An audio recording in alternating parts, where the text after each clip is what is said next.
Айчүрөк. Айтымында адамдың кызы эмес, периден келген кыз эле дейт. Аны Акунхан багып алган, өзү перилердин, периштелерден болчу. Ошон үчүн аккуу болуп куулуп, аспандан үнү угулуп турган аял затынын бири. Анын эң негизги өзгөчөлүгү эмнеде дегенде, аял заттан ашкере сулуу болчу дейт. Коон жесе чүрөктүн кокосунан көрүнгөн, жүзүм жесе чүрөктүн жүрөгүнөн көрүнгөн деп атпайбы? Денеси ушунчалык тунук болчу дейт. Алма, мейиз, жутканаш алкымынан көрүнгөн ушунчалык ажарлуу. Ай десе аркы жок, күн десе көркү жок, укмуштуудай сулуу. Ичкерип кашы чийилген, азыркы сулуулардын жасанганын элестетип көргүлө. Ичкерип кашы чийилген, иймелип белиң ийилген, карайып кашы чийилген, кайкалап белиң ийилген, кадам коюп басканын караган пенде сүйүнгү дейт. Баскан өзүнчө поэзия болчу дейт да. Сүлөөсүндөй керилген, сүйдөрүнө эринген, гер маралдай керилген, кебайтарга эринген, алма, мейиз, жутканаш алкымынан көрүнгөн. Перизада бейталай, кимдин кызы дедирген сулуу, ашкере сулуулугу менен аял затынын үлгүсү болуп калган. Бирок ошончо сулуулугу менен Айчүрөк жеңебиздин дагы бир адамзатка үлгү боло турган нерсеси бар. Ал болгон бою турган турпаты менен өзүнүн эрине берилгендиги. Андан башка нерсе жөнүндө акылына да калбагандыгы жөнүндө айтат. Ойлобогондугу, кылбагандыгы эч нерсе эмес, ойлобогондугу жөнүндө айтылат. Айчүрөктүн ок аттаганы деген окуя бар. Семетей жарадар болгондо үстүнөн ок аттап, ошол окту чыгарат. Эски түшүнүктө ушундай бир түшүнүктөр болгон экен. Жарадар болуп ок токтоп калганда операция деген өтө татаал түшүнүк болгон. Азыр билебиз, өзгөчө дененин ичине кирип кете турган болсо, кайсыл жерде экендигин билбесе октун, бүгүнкү заманда аны табыш кыйын да. Ошондой учурда ушундай салт болгон дейт. Аял затынан ашкере тунук жан, эринен бөлөккө этегин ачпаган аял заты ошонун үстүнөн аттаса, ок денеден ыргып түшөт экен деген түшүнүк болгон. Мына ошондой нерсеге жараган Айчүрөк болгон. Демек, ал эмнеден улам? Эгер кокус бир нерсени ойлонуп койсоң, эриңден башка бирөөгө сулуу экен деп көз артып кое турган болсоң, ал ок түшпөй калат дейт. Айчүрөк ошондой да кылбаган нерсе болчу дейт да.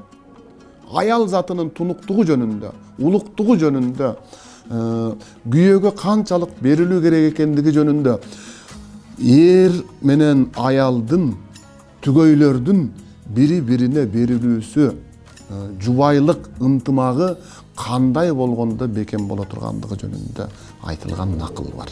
Айчүрөктүн бейнеси аркылуу ушул нерсе угулат.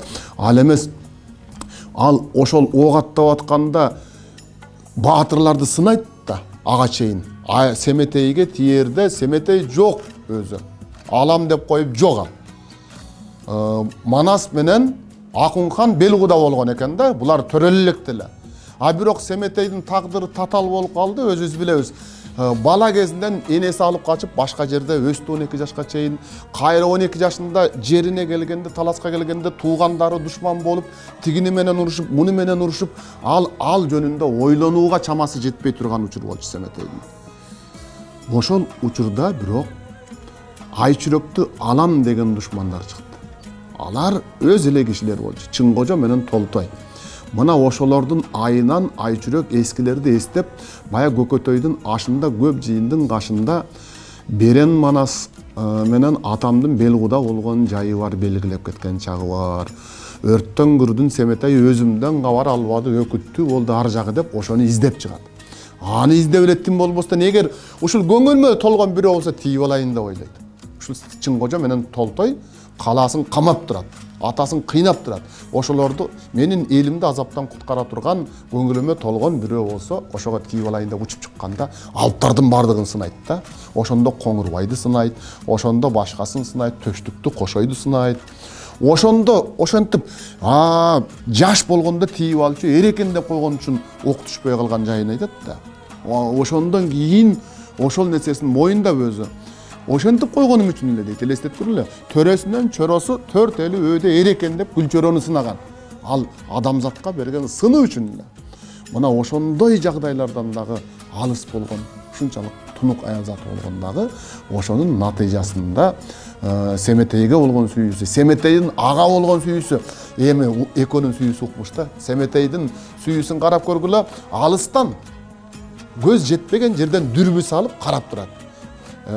Үргөнчтүн боюнда айчүрөк 80 келин 80 кыз, 30 келин 30 кыз, ортосунда чүрөк кыз деп ар кандай айтылат. Ошол жерде селкинчек тээ ойноп аткан экен. Семетей Агынектин белинен дүрбү салат. Бери жактан Гүлчөрө карап турса, дүрбү салып аткан Семетейдин жүзү албырган дейт, нурданган дейт, ууртунда жылмаюу бар, жүрөгү элеп болуп турат. Бери жактан көрүп Гүлчөрө билип атат дейт. Семетей сүйүүсүн көрүп, ошого суктанып тургандыгын билет.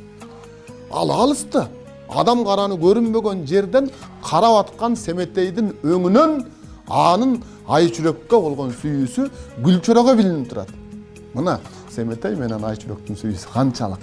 Ошондой сүйүү тилейбиз жаштарга, ошондой үй бүлөдөгү бекемдикти каалайбыз.